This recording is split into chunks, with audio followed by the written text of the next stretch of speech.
Let's talk about a new book coming out, Jeff. It is great to be joined by award-winning journalist Larry Olmsted. That one? That is the book. You're putting it up onto the screen. The author of Fans, How Watching Sports Makes Us Happier, Healthier, and More Understanding, available March 2nd. Larry, how you doing today? Thanks for the time. I'm doing well. Thanks for having me on. We were excited. Jeff sent this over to me, and this is something that Jeff and I talk about a lot, the impact of sports on society and community and how people feel about their teams and everything around it. So I got to ask you from the start, where did the idea come from and how long did it take to put together? Well, so actually this is probably somewhere in the neighborhood of 7 years ago, maybe even a little bit longer. I went to the last game of the season at Fenway Park, Yankees-Red Sox. Turned out to be a meaningless game, but like Fenway, was a good day. And I saw these parents with kids, and they had custom-made T-shirts with obscenities on them on their little kids. And it kind of ruined my game vibe, and I was thinking, what's wrong with these people? What is it about sports that makes fans so crazy? So that's kind of like the way I approached it, and I started to do the research, trying to find out, what was wrong with us as fans. And I very quickly realized that the reason that they struck me so importantly was because they're the outlier. They're not most fans. They're the dramatic exception. But I think that's what a lot of people think of when they think of, crazed fans. I discovered very quickly in my research that fandom was a good thing, a positive thing, made most people better people, and I started in depth on this about 5 years ago.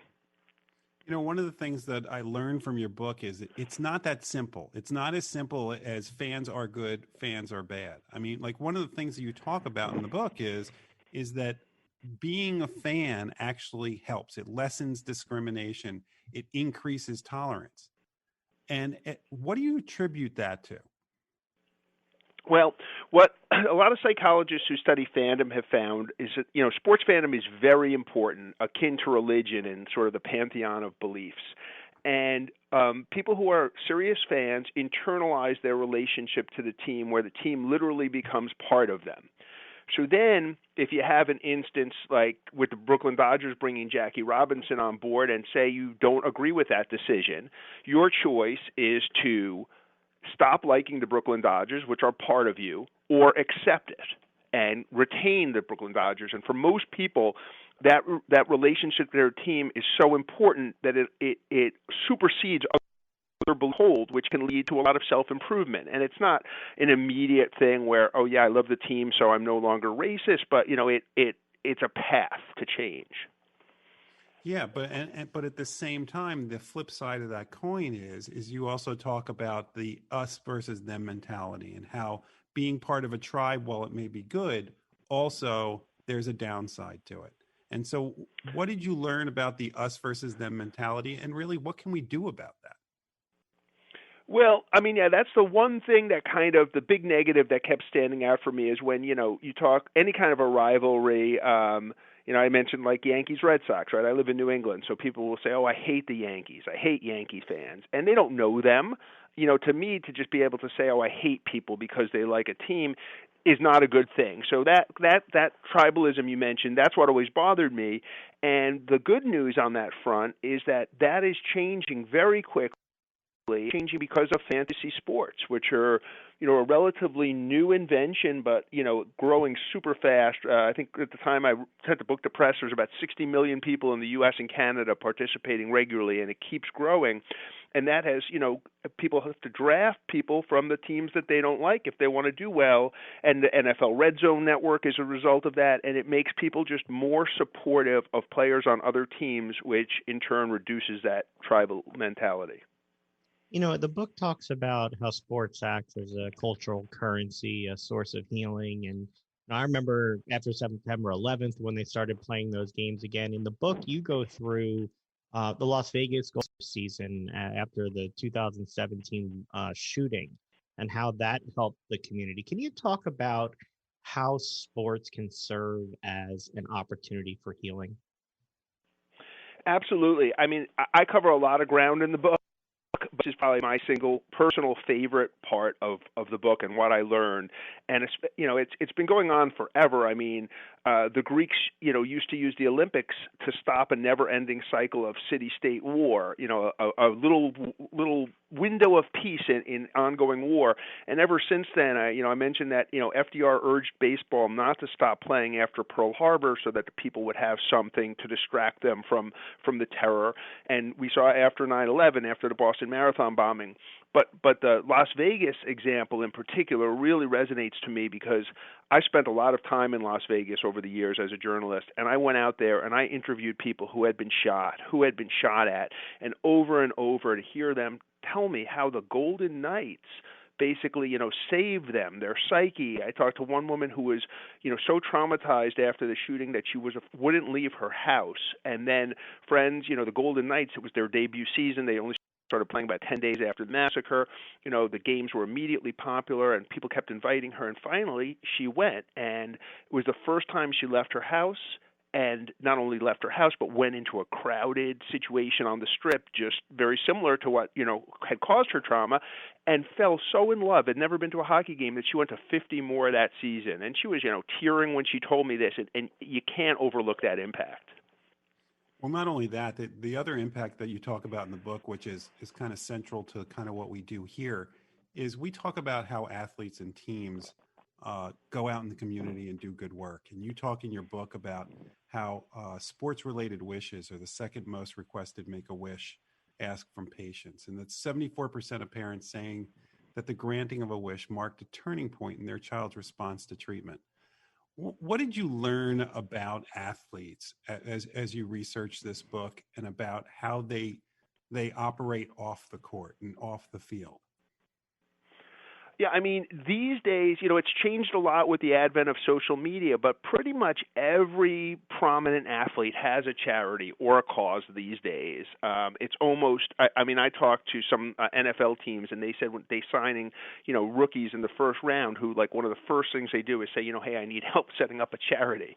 And I think that's great because they really do. I mean, sports fans have been demonstrated to be more charitable and more volunteerism. So it's a really powerful platform. I cite the example of J.J. Watt just shattering money raising records after the hurricane that hit Texas. And I talked to the doctors involved in the Make-A-Wish program and describing how much impact meeting their favorite athletes has on these kids. So it's a really powerful platform that the athletes have, and I think more and more they're using it really well. I mean, and people don't always appreciate, when you watch the games and they say, every time a home run is hit, we're going to give $100 to this charity, or the teams host 5Ks or food banks, or, Denver. I talked to the Denver Broncos. They do an annual blood drive at their stadium, and it's the single biggest blood donation event in Colorado every year, and it's been going on for like 30 years, and that's not, insignificant. You also talk about the awareness that athletes can raise to civil rights issues. We've seen walkouts in the NBA and WNBA with the protests this summer. We obviously saw Colin Kaepernick with the kneeling and the conversation that's gone on past that. Also, the then advertising side of Nike's merchandise selling out. Can you talk about athletes and the platform there and how that impacts fandom? Yeah, absolutely. I mean, I think for a long time, and a lot of fans still feel this way, where you get these comments that politics and sports shouldn't mix, which to me is a little bit ridiculous because, Hollywood actors and musicians and other people in the public eye have a long track record of activism. But for some reason, some fans have always thought it shouldn't spill over into sports, but it always has. It had with Tommy Smith and John Carlos, the Mexico City Olympics, and Muhammad Ali. And there's always been individual social activists as athletes. But I think the big change now, this has really been like a watershed couple of years since Colin Kaepernick. Two things. One is the social media. Just it gets the message faster, further. People like LeBron James have amazing amounts of followers.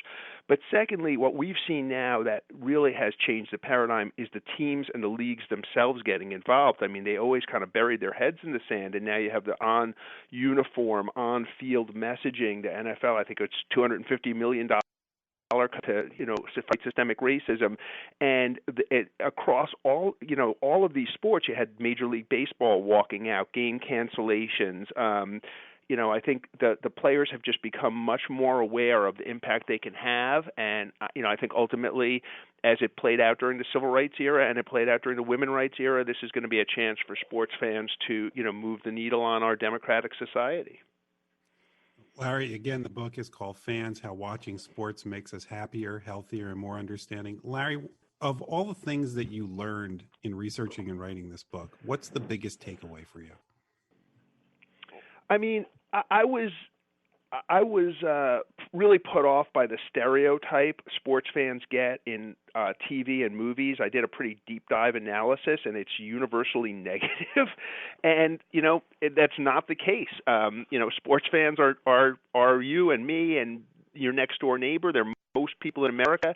And I personally am not that big a sports fan. I love the NFL. I follow baseball, but I don't really follow college sports. But it's made me a fan of fans, and I believe just the idea that being a sports fan is something you can be proud of is probably the biggest change for me. Gotta encourage everyone to get the book and give it a read. Fans, How Watching Sports Makes Us Happier, Healthier, and More Understanding, out March 2nd. Larry, thanks for giving us a few minutes. Best of luck with everything with the book. Yeah, thanks for having me. It's been great.